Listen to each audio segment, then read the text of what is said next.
Hello, everyone. Thank you so much for joining us for this special event for National Cancer Survivor Month. If you were joining us on Zoom, unfortunately, we were having some issues. So thank you so much for joining us here. Um, Things happen. That's all we can do is improvise and keep going. And so my name is Talaya Dendy. I am a 14-year cancer survivor. And I am here with five other amazing survivors who are here to share their insights and perspectives on their survivorship journey, but then also share some their perspective on how things went when we were recording the very special episode, What's at the Heart of Survivorship, that was released on Navigating Cancer Together on June 4th. Hopefully, you have had an opportunity to listen to that episode. And before we really dive into that episode, I want to share some important statistics with you all. And those statistics are surrounded by how people view survivorship. And so, a poll that I released speaking to what survivorship means, I asked a couple questions and I asked, what does survivorship mean to you right now? And the top answer was a deep sense of purpose at 58%, a new beginning at 25%, and an ongoing journey at 17%. So that really sets the stage for this conversation as we really get into the perspectives of the other survivors that are joining me today. Now, as we go throughout, please make sure you leave comments in about, your perspective or what word you would use to describe survivorship if you are a survivor. If you have any questions, comments, please leave those in the chat here and we will be going through those. Mary is going to be helping me manage the chat as well. So please make sure you engage in the chat, put in your questions, your comments, all of those things. So now I want to move on and introduce the amazing guest that I have with me here today. And I'll start by saying that there are two people who were actually on the special episode, What's at the Heart of Survivorship, and they were not able to join us today. The first person is Griselle Scarantino, and she describes survivorship as awakening. The other guest is Zoraida Morales, and she describes survivorship as transformation. So the first person I'd like to introduce to you is Annamaria Scaccia, and her word for survivorship is traumatic. She spoke about how the quiet moments are the toughest, and that's when things really hit you. That's when reality sets in. So, Annamaria, welcome. I'll move on to Mary Wells. She described survivorship as victory. And she spoke about, how you've already won because you're living. Now, that's really an important perspective to have. Russ Hedge, he talked about endurance. And Russ spoke about getting through the tough times to get to the better side on the other side of cancer and what you're going through. We also have Terry Tucker. He spoke about resilience he spoke about survivorship in terms of love and resilience. And he really focused on reframing his death sentence to a life sentence. I love that perspective. And Tom Reaoch, he he describes survivorship as rebirth. And he spoke about having the opportunity to clear the slate and start over. So, again, everyone who's listening, who's joining us today, please add your one word that you would use to describe survivorship in the chat. And then also any questions, comments, anything that you'd like to share, please put that in the chat. So before I start to go around to everyone else, I'll just share that I describe survivorship as a dynamic discovery. And I described it that way because things are always changing. And when you go through changes, you discover a lot of things about yourself, your life, your perspectives, and even other people. So I describe it as a dynamic discovery. Now, what I'm going to do is start to go through the and engage with the survivors. One thing I want to know, and I'll start with Anna Maria.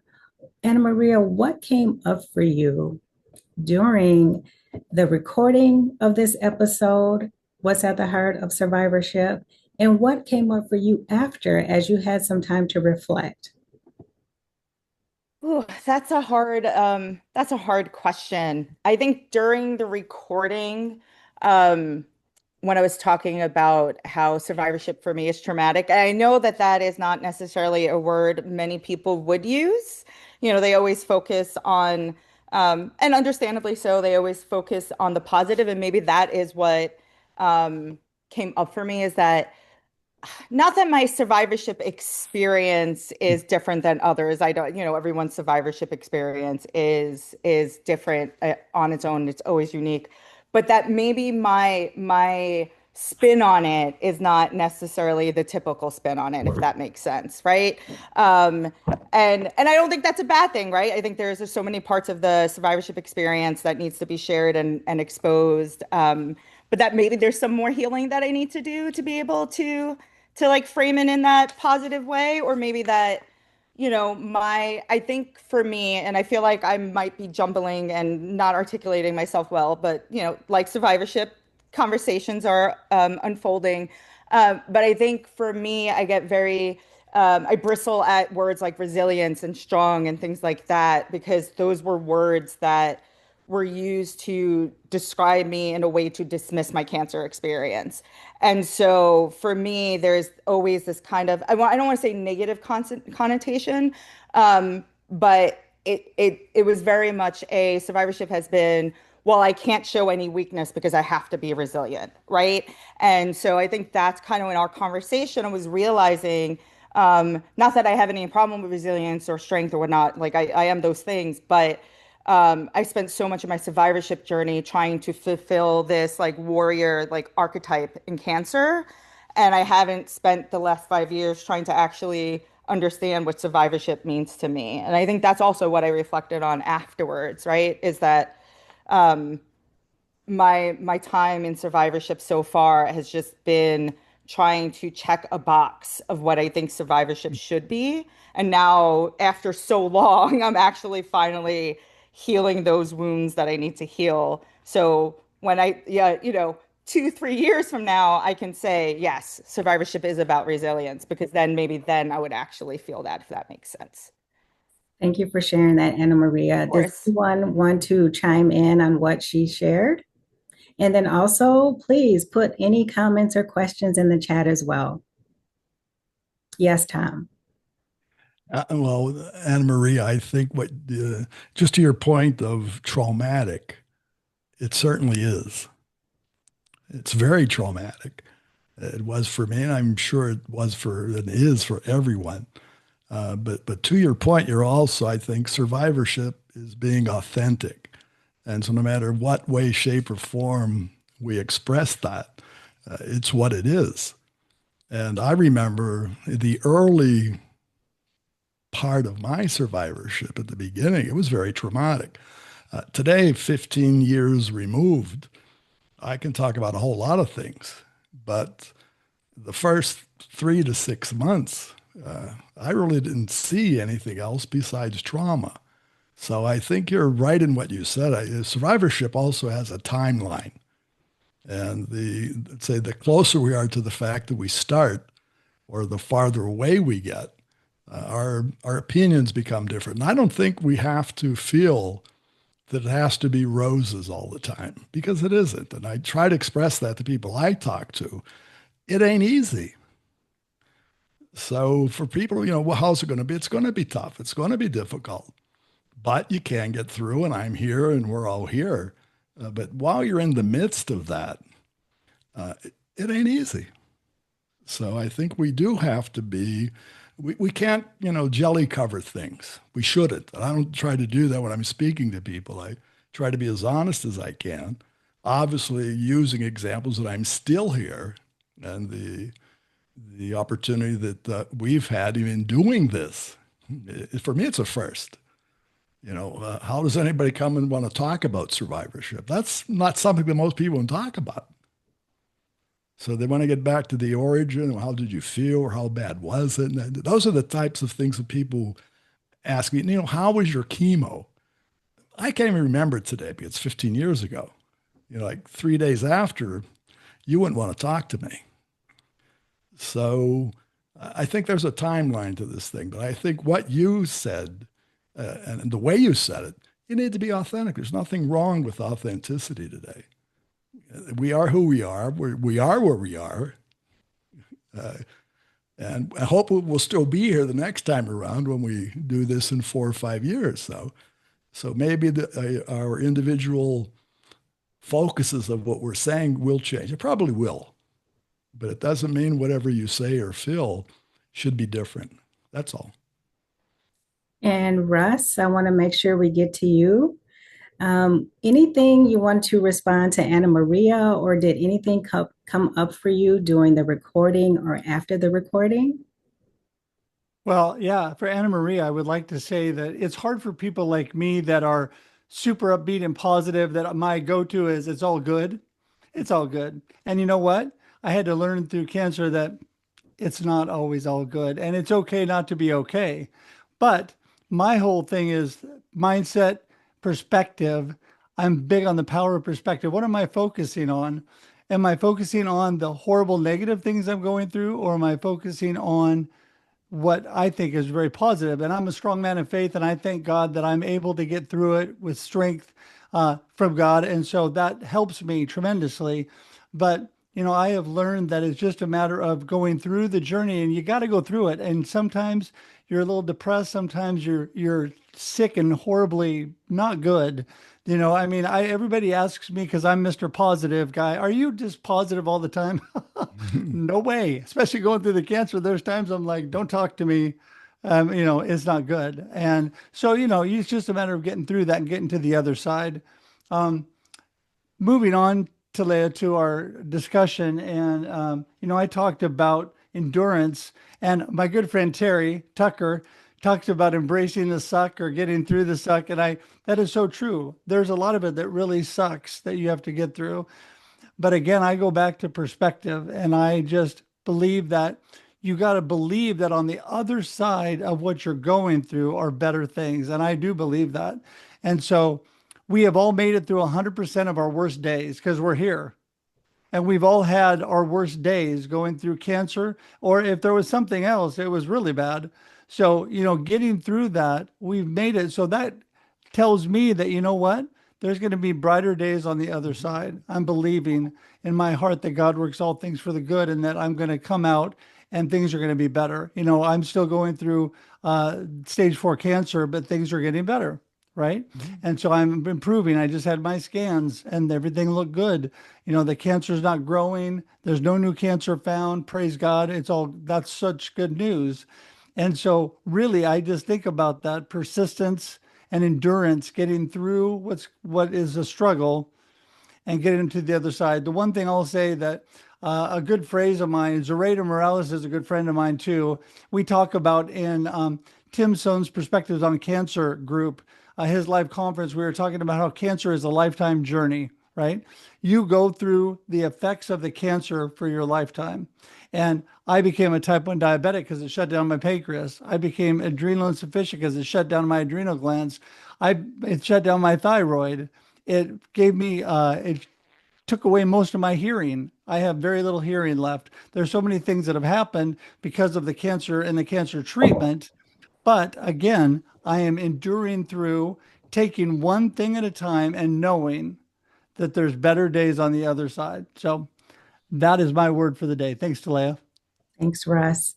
And to your point about on the other side, that is exactly why I named my business On the Other Side, because I want people to know that on the other side doesn't always mean death. It means there can be life, and you can design the quality of life that you want. And so cancer is not a death sentence. And it's really interesting when I hear you, Russ, talk about it because you really hit the nail on the head about on the other side. And you're a living example of what that looks like. So thank you so much, Russ. It's so important for people to hear these stories and see people like us who have gone through it or who are still going through it, because it really gives people hope. And they can say, that can be me. That is And me. So thanks, Russ. I appreciate that. Can I say one more quick thing and then Yeah, I'll just stop? And I just no. wanted to say that I believe that I've had a purpose. We talked about purpose through all this, that God has given me the opportunity to encourage and inspire other people, like you're saying, because showing them that there is hope on the other side, showing them that there's brighter days on the other side, showing them it's okay to smile and remember that there are good things in life. It's just not always the suck of life, right? It's not always the bad thing. So that's my really why and purpose of life, is to inspire and encourage people and show them there's better days, that there's hope on the other side. And that's what I'm all about. So thanks again, Talaya. Mhm. No problem. Thanks, Russ. And Mary, I'd love to hear from you. What came up for you during the recording or after you had some time to just kind of think about the questions that were asked and what you shared? What came up for you? What continued to resonate with me was victory. That's the end result.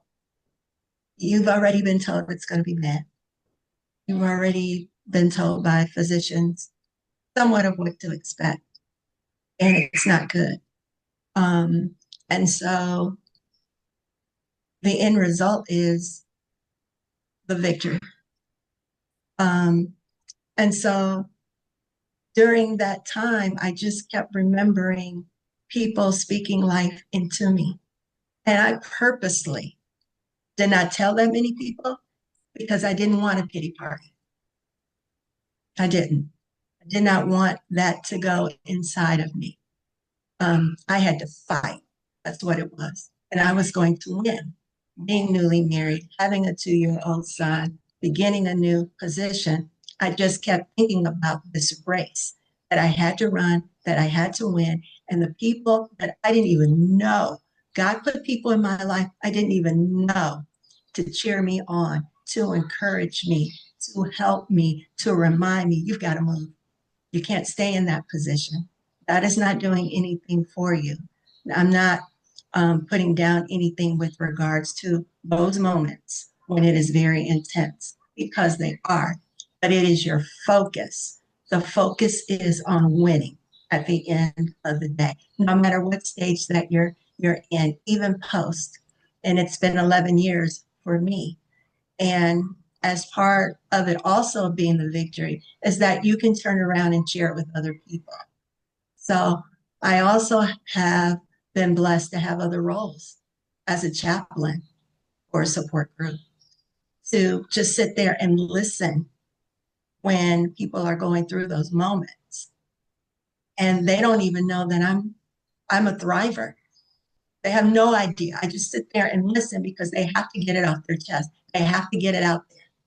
And then, okay, here, let's start focusing on the outcome, because with everything, there's a plan and you work the result of the plan. And for me, it was victory. Thank you, Mary. That is so important to, just realize that you've already won. You're still here, and every day that we're given is a blessing and a gift. So you're winning by still having life and cherish that life that you have. So important. I want to move on now to Terry. Terry, what came up for you while you were recording the episode or even after? Sure. So, listening to everybody talk, I think it's a sort of a common theme that I'm hearing, and I had to figure this out too, is that I don't think we suffer. I don't think we go through things just for the sake of doing. We need to find the meaning in the misery. We know that the only way we grow is during difficult times. If things are easy, we're not growing. So how can you take this? And Russ and I have had many conversations about this. How can you take this suck and make something good out of it? And for me, it's been connection with other people. I've been asked on the numerous podcasts that I've done, how do you want to be remembered? I don't want to be remembered. I won't be remembered. 100 years from now, nobody's going to remember that I was here. What I want now are those connections with other people, those relationships with other people. And I can sit in the waiting room of the infusion center where I get my treatments, and you see somebody come in and they've got that deer in the headlights look. And they're scared, they're nervous. Is this going to work? Am I going to be in pain? Am I going to die? All the things that we've all thought when we were going through our treatments. And I find a way for me to feel connected with people is I'm in a wheelchair. I don't have a left leg because of the cancer. Is to just kind of wheel over and say, "Hi, I'm Terry. What's your name?" Because it allows us, it allows that connection. It allows another human being to not just be a cancer patient, but oh, somebody sees me. Somebody sees me as a human being. Somebody sees me as something more than somebody who has a disease. And all of a sudden, when you start having that dialogue with another person, you form that connection. You may never see them again, but that connection is incredibly important to me at this point in my life. I mean, I've been battling this for 13 years. I've never not had cancer. I've always been in some form of treatment and amputations and things like that. But there's a meaning, and that meaning for me is connection. And I think God has put me in a position where now I can develop those connections, those relationships with other human beings. That's how Russ and I met. Thanks for sharing, Terry. That's so important. And that's one of the things that really surprised me about cancer was being able to make so many wonderful connections. That is the blessing of it. If you can say there's a blessing in cancer, just being able to connect with people who get it, being able to connect with people who typically are not judging you for whatever it is that you're feeling or whatever it is that you're going through. And that is something that I was really missing in the heart of my cancer journey when I was going through treatment. There was no one I could talk to who understood, who had been through what I was going through or something similar. And that was a very isolating feeling. And so I want to encourage people, if you're not finding those connections where you are locally or through your clinic, get online and find other people. There's so many groups out there. Connect with one of us. We're all on LinkedIn, and I'll share the information for everyone as well on how you can connect with us. But I think it's so important to find someone. But in 2011, there wasn't all the things that we have today. So I want to encourage you. I cannot say this enough. There are people out there who will help you. And it's so much easier to find than when it was for me 14 years ago. So thank you, Terry, for touching on that very important topic. Now, Tom, I want to, oh, you have something, Russ? I just want to say on that point exactly, without Terry, my cancer journey would have been so much more difficult because he and I actually have the same type of cancer. He was many years ahead of me. He had been through so much that I was going to go through. And yeah, what a blessing he's been to me, an encouragement because being able to lean on him and know what he had been through helped so much. So yes, it's vital. I think connection is vital. Thanks, Russ, for sharing that. And Tom, what came up for you while recording or even after? So much. So to break it down, but first of all, I'm a breast cancer survivor. All right, but I'm going to get to the point we just mentioned of connection.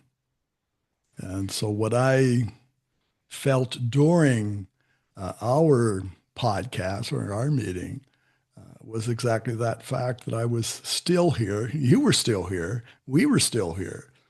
And so the fact of still being here, being a survivor, or being called a survivor, right? That impressed me. And even the doing and seeing and how you put this all together is commendable. If you had mentioned that. So, but the connection, well, we connected years ago because at that time I was out there looking. My connection years ago, this is 15 years ago, was Google. I would go into Google and try to find it because there's very little information until today about male breast cancer. So to find benchmarks was difficult. But I did find many benchmarks with women. So back to connectivity, I reached out years ago and connected to women because those are the ones I could find that had breast cancer. They were telling their stories. I found you, or we found each other. Today, I don't even remember how that happened, but the important thing is that it happened, not how it happened. So the connection part is, and that's been part of my life story, even before everything of networking and helping people and all that stuff. So during that, it just rekindled a whole bunch of stuff. All right. And what I thought again, because at the time we talked and I was on our discussion, I was becoming a survivor. All right. I was still a survivor, but at the same time, my doctors had found out that my cancer, which theoretically was done with, had restarted. So I'm in another phase of the same cancer that I had. And that was at the time we were talking. So survivorship, I have sort of like the Return of the Jedi. So I have survivorship 1, all right, which we talked about. And I am now also in survivorship 2, because now I'm surviving the day after, all right? And in the midst, as you know, and this week I'm celebrating another survivorship, because exactly 1 year ago, I had a heartfelt transplant. That was 21 days. That was a whole different issue. But that issue of the heart, I was prepared because of the cancer journey. And that really helped me with the heart issue and for my recovery and everything that happened. So now I'm in, I don't know if it's Return of the Jedi 3 or maybe Jaws 3, but now I'm in the third phase, all right, still learning more, all right, still happy to be here, and still making absolute great connections. So back to my restart a couple months ago when I went back to my oncological clinic, I was fortunate to find the same technicians that started my chemo 15 years ago. So at that time, most of what I call my chemo cousins were all women. And most of the persons in the chemotherapy at that time were women, not only breast cancer, that other forms. So that was that journey. So what I wrote down is one more word that we could use, is trying to be that. First I said rebirth, but the word I would use today would be ongoing. Survivorship is ongoing. So none of us know when it's over. And we've said it's only over when it's over. So every day we get, it's just another phase, all right, another page in a chapter of survivorship. And that's where we are. So it's what I've jotted down very quickly is authenticity, victory, right? Connections. But what I've also written down for us, besides ongoing, we have to buy another bucket. Why is that? We all have our bucket list. I'm sure we all, during the early phases, we probably created a bucket list. Maybe Annamaria had her bucket list, or Mary, right? Sat down, well, this is what I hope to do. I would like to do this before whatever, right? Well, I've already done that. I'm at the end of that bucket.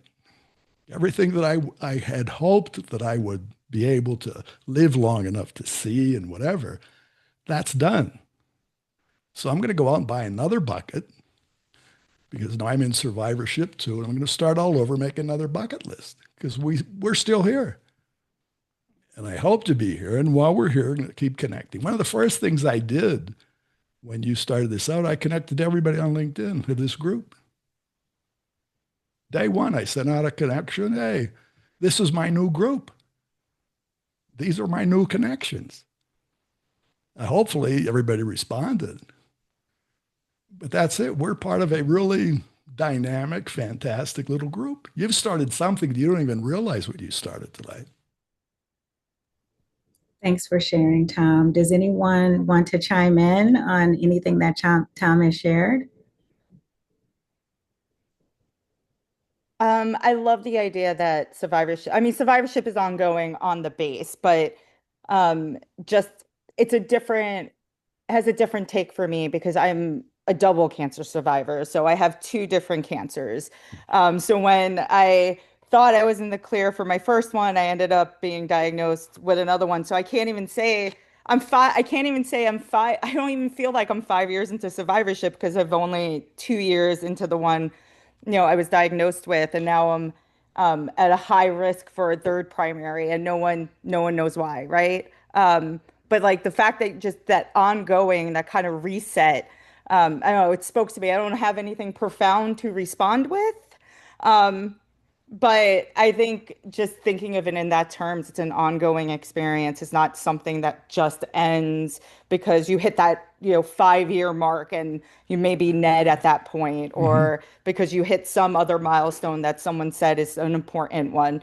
But that is something that we continually experience and could always restart, if you will. Well, see, now you can become Survivor 3. Well, let's hope I don't do Survivor Well, 3. no, Let's, well, no, but if yeah, it does, yeah, yeah, that's yeah. another good story you're going to be able to tell. Very true. Well, Tom, So, I think living for survivorship is a mindset and a perspective, just like I talked about. I mean, because whether you're like Terry and I, and you still have cancer and you're still going through that process, but we are survivors. We mhm. are we are still thriving in life despite our challenges and despite what's going on. Or if you're have no more sign of disease, but there's always hanging over your head and all the things that you go through.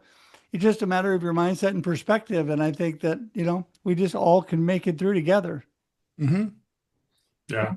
I mean, I've always said I think I've probably done more living in the 13 years that I've been dying than I've done in my entire life. And I had a pretty good life before I got cancer. So, No. I think disease or any kind of thing that your adversity you're going through tends to sort of crystallize your thinking and make you realize what's important.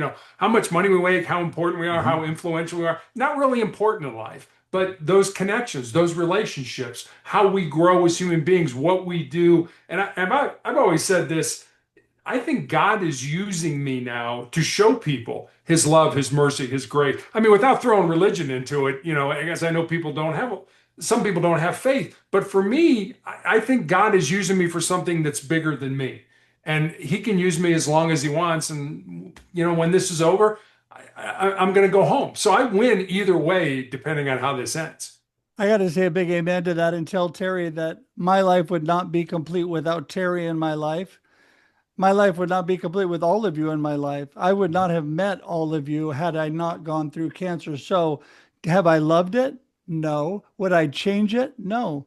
Because it's opened so many doors. And like Terry says, in the 3 years that I've had cancer, I have done so much more living and had a better perspective than before.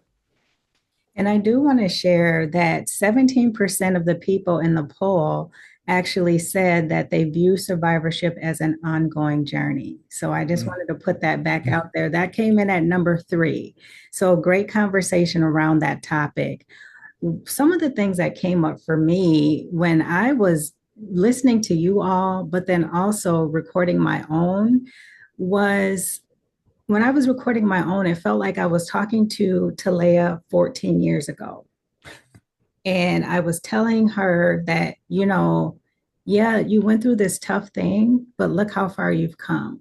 And so for me, it was just being able to really deeply reflect on not just the tough times, but how far I made it through those tough times Mhm. and the people that I was able to impact along the way and the people that no longer are with us. I just thought about so many different things, so many different emotions were going through me. And I really thought about the people who have been there for me from that point till now and how grateful I am for those people. So for me, it was just a lot of different emotions, but I was able to vividly see myself in 2011 when I got that diagnosis and when I was trying to figure out what was next. And it was almost like a 360 moment where I was able to just say, hey, this is what I went through. It was hard. This is what I learned. This is how I can support other people. And here's how, other people can potentially move forward by looking at our examples. And we're all great examples. I know everyone's life experiences and everything situation, diagnosis is different. But I believe that there's something that can be pulled from all of our stories and can be applied to people at whatever phase they are in. And so I just want to encourage people, if you have not listened to that episode, to please go back and listen to that episode on navigating cancer together. What is at the heart of survivorship? And so we're winding down on time, but I want to go on to the next question. And I really just want to hear from people. What would you say to someone who has been recently diagnosed or someone who is in survivorship? What would you say to those people to help them just kind of get energized around moving forward or working through their diagnosis? And Russ, I'll start with you because I know you got to get going soon. So I'm going to tell you a friend of mine, Mark Kageyama, who had stage 4 cancer that hit him suddenly. And it was back in, I think, 2020. And he woke up one morning and couldn't walk. He went to the doctor. They told him his cancer was so bad, they could do nothing for him, that he was going to die soon. And he had to go home and get his affairs together. He went home, had a rough time, obviously, got a good night's sleep, woke up and decided, you know what? I'm not going to die. I have a lot of life left and I choose not to die. And I have a great scripture that I love that is, I'm going to look at it here real quick. Psalms 118:17 that says, I will not die, but live and proclaim the works of the Lord, or proclaim what the Lord has done. I have so much to proclaim, goodness in life, help people, inspire people. I have chosen not to die. And I know that all of us have a time that these bodies and our earthly life will end. But I don't think it's now for me. God's not done with me yet. I always say that. God is not done with me yet. There's too much to do. And whether that means another day for me or another year or many years, I don't know. But I am choosing that. So it's just so important how we look at it. And I would tell the person, you can make that choice. And I'm telling you, the doctors tell me that the number one thing going in my favor is my positive attitude and my strength and yearning for life. And so because of that, they had a really sad prognosis last August when my cancer turned from 2A to 3C to 4. And they told me I had cancer in my brain. And I said, and they looked at me and said, it's not looking good. I mean, they didn't think that the outcome was going to be very long. And things have changed dramatically within less than a year for the positive. And I just want to say there's hope. You just have to get through and be resilient and endure the rough times. And remember, there's brighter days on the other side, right, Talaya? You got it, Russ. Thank you so much for that empowering message. I appreciate it. And we will go over to Terry now. Yeah, I would say that, as Russ said, we're all going to die. But, doctors look at you and say, okay, based on your age, your overall health, and your stage of cancer, you're probably going to live X. But what doctors don't know, and sort of the unsung hero in all this, is that you want to see your daughter graduate from high school. You want to see her graduate from college. You want to walk her down the aisle. You want to play with your grandkids. And having something to look forward to is incredibly powerful. And I've known people like me, you'll be dead in 2 years, that literally on the day the doctor tells them that 2-year anniversary shows up, they die. And I've always wanted my life to be based on the decisions that I made, not on the decisions that somebody else made or that I didn't make for myself. So I want to be an active participant. So I would tell you not to just sit back and wait and listen to what the doctors say. I would ask questions. I would get involved. I would be your own advocate for why do you want to do this? Explain what your outcome is going to be if you want to give me this drug or we want to have this surgery. What are you expecting to happen? So get involved in, just like you get involved in your life, get involved in your disease and figure out what's going on. And remember, you don't have to listen to the doctors. Have something positive to look forward to.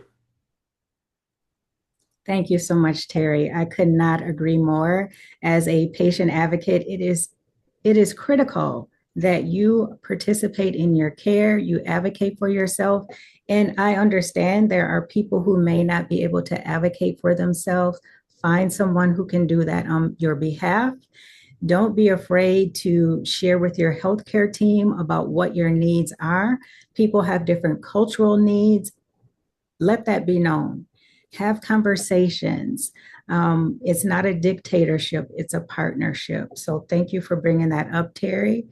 And I will move on now to Mary. What advice would you give? My advice would be, well, why are you doing it? Who is it for? My why was my 2-year-old. So that's what I focused on. I focused on winning for him. At the end of the day, I'm a believer God has the final say. And I'll never forget I had to get prepped really quick for a mastectomy because just after having a biopsy, I had to come back the next day. There was another lump. It was just spreading really quickly. So within a week, I had to start the journey out of left field. But I remember every physician saying to me, have a positive mindset, and I'll see you on the other side. And I'm like, I did not understand that until actually I had to go for chemo, that chemo class, and then go right on into chemo. That's what I remember. That's what I share with people that I am encouraging for the first time when they're talking to me. But most importantly, every day is a new day, and every day is not the same. And we're to be grateful for every day and everything and find the good in it because there is good in it. And in most cases, that good will end up being for someone else that you help. Thank you, Mary. That is so important. I do want to add, yes, a positive mindset is important, but I also don't want people to feel like they have to be positive all the time. It is okay to have those bad days. What I share with people is what's just as important as feeling and going through those tough times and those heavy emotions is to you got it. You earn that, but don't get stuck there. I'll give you 2 to 3 days and then we got to move. We got to, figure out something else. So feel all the emotions. Don't feel like you have to perform and be positive every day. Positivity is an important aspect, but it's not something that, you should feel like you need to do 100% of the time. And thank you, Mary, for sharing that. Annamaria, it looks like you have something to say. No, I just agree with him a lot with that. I think what doesn't get talked about enough is this fear of not being positive, right? I think it's a thing that I've experienced. I know other survivors experience is that, you know, am I going to be chided? Am I going to be criticized for not being positive all the time? And I think it's a very real thing that happens in any traumatic situation, not just cancer, because I think we can all be survivors of more. I know I'm more than just a survivor of cancer. Um, but so I would say to that point, don't give up on yourself. Like you can have those days, right? Like dialectical thinking is a thing. You can be grateful and angry. You could be happy and sad. Those two things can exist within you at the same time. And you could have one of those days where you're stomping to do something, right? Like you're going to do something, but you're not giving up on yourself. And maybe you're just stomping and angry while you're doing it. And I think so for me, it really comes down to that part, right? Is just don't give up on yourself. You don't have to do something with a smile on your face all the time. You don't have to do something with the most positive attitude all the time. And like I said, you could be throwing a tantrum while you're doing it if you need to, because it's important to get those emotions out. Because to Mary's point earlier, like you need to get those emotions out. Because if you don't get them out, then it's going to end up being worse at the end. It's going to end up being worse for yourself at the end.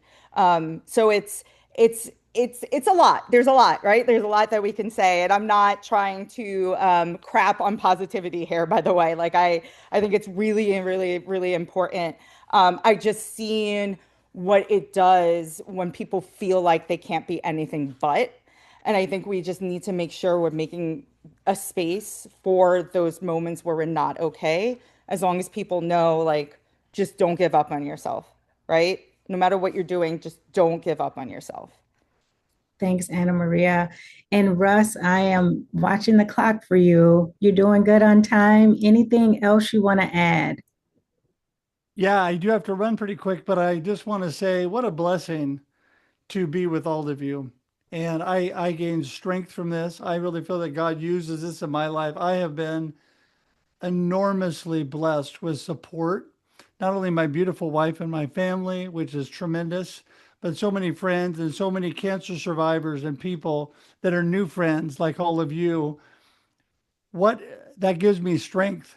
It shows me other people are fighting the good fight and making it through. And I just love everybody and appreciate you and thankful, Talaya, that you invited me to be on this. I'm honored to be part of it.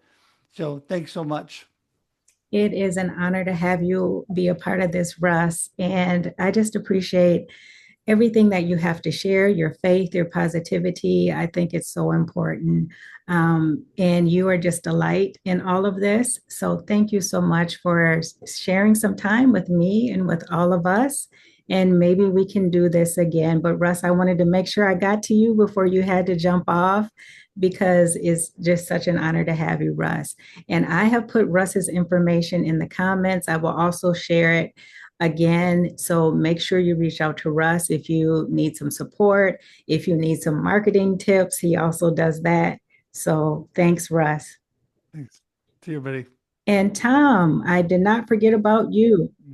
What do you have to say to folks out there? Well, I say it a lot. It's something that I learned from the surgeon who operated on me to take out my cancer at that time. And so it was very simple. And I keep repeating it because it made an impact with me. He said two things. The first thing he said, he says, I can remove the cancer. I will operate on you and I will be able to take it out. Then you go through chemo and whatever and that. He says, but the cure is in your head. He told me that to day one. He says, the cure is in your head.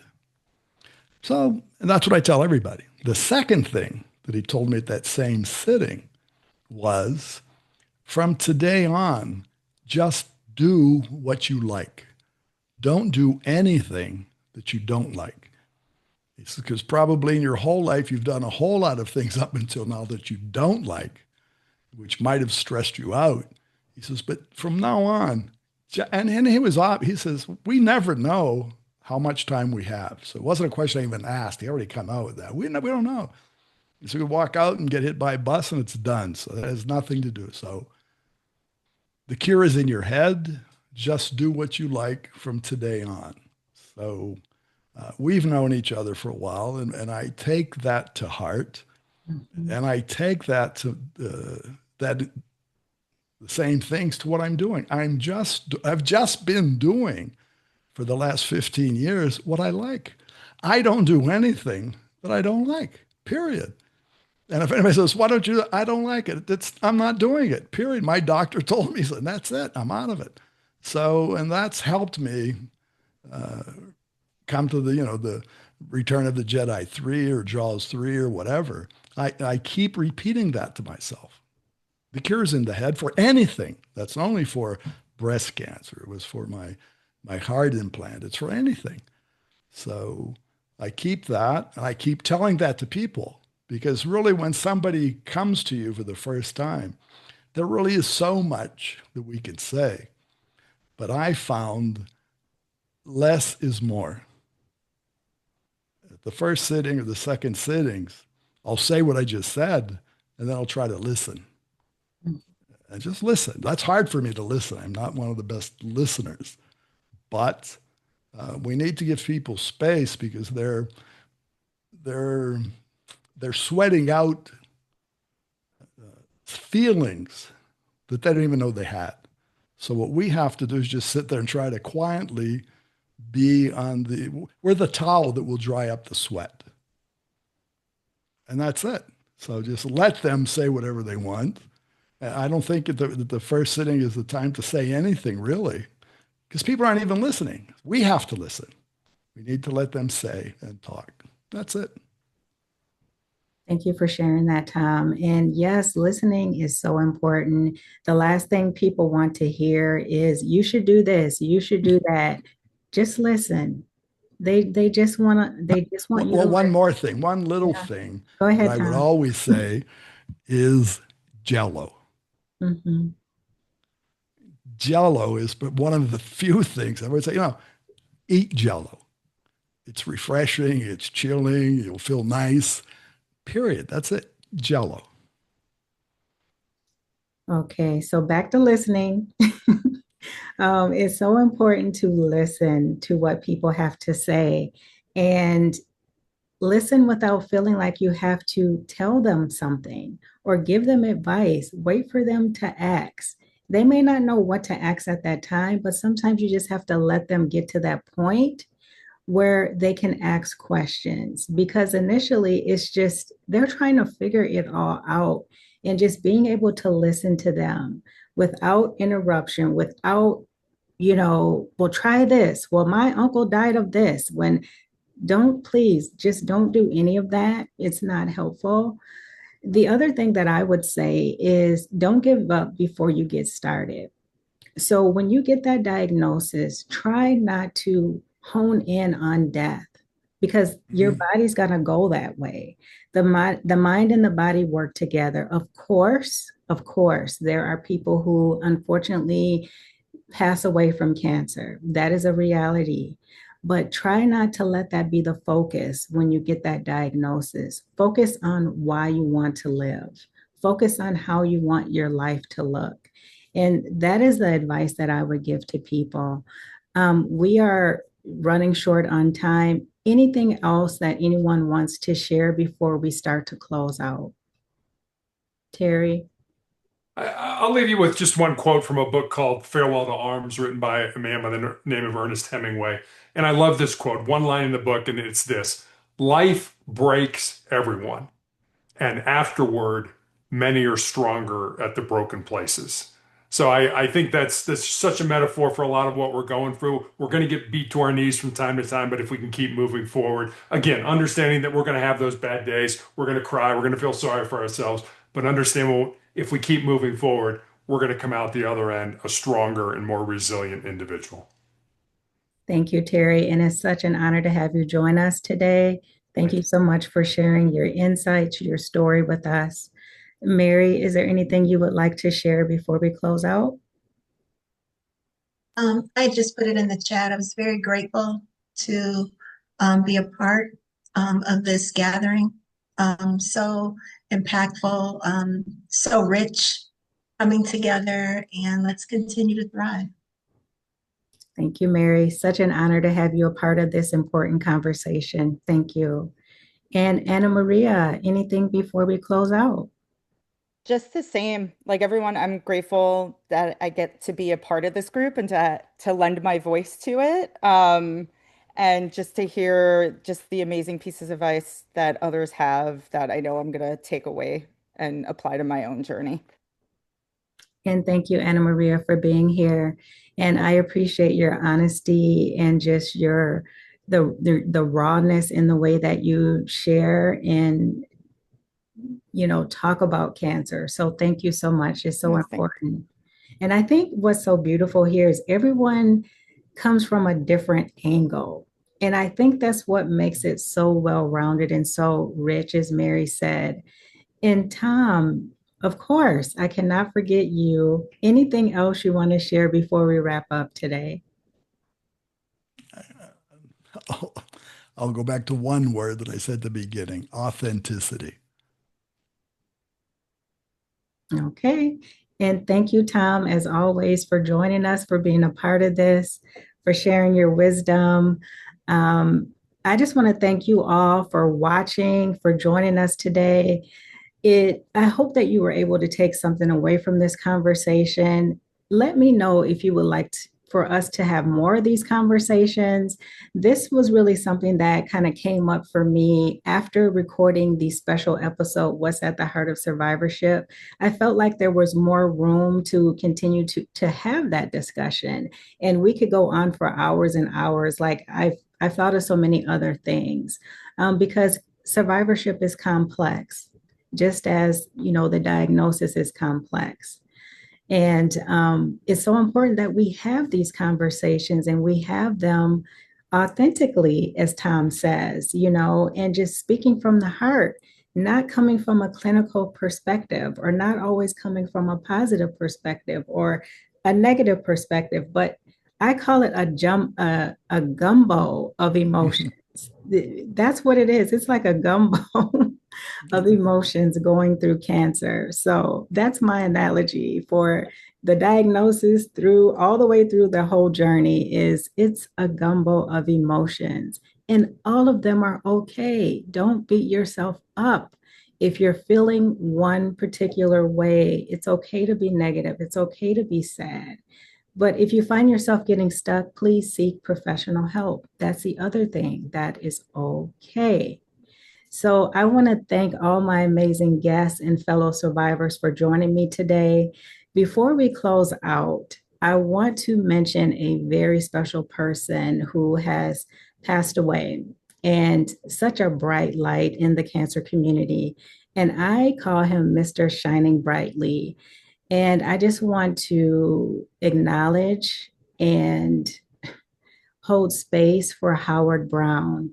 He is someone who, as I said, was a bright light in the cancer community. Howard Brown, rest in peace, sending love and light to your family. And then also Tim Sohn, his birthday, he shares a birthday with my mom, which is actually tomorrow.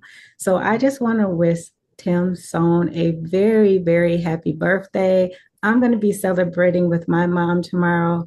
So Tim, do it big for your birthday. It's such a special occasion and an honor to see another birthday.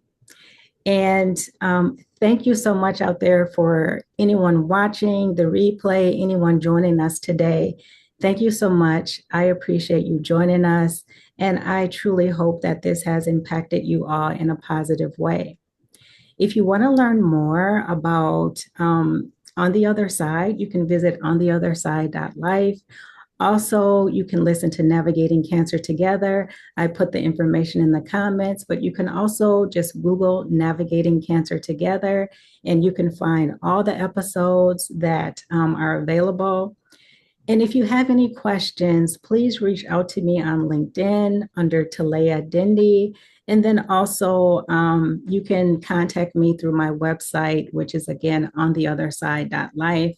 And I will share all the contact information for the amazing guests here today. Thank you so much. And just know that it's so important to go through cancer with someone. That is what Navigating Cancer Together is all about, is doing this together. There is no other way to do this. It greatly impacts your outcomes. So if you only find one person, do it together. Thank you so much, everyone.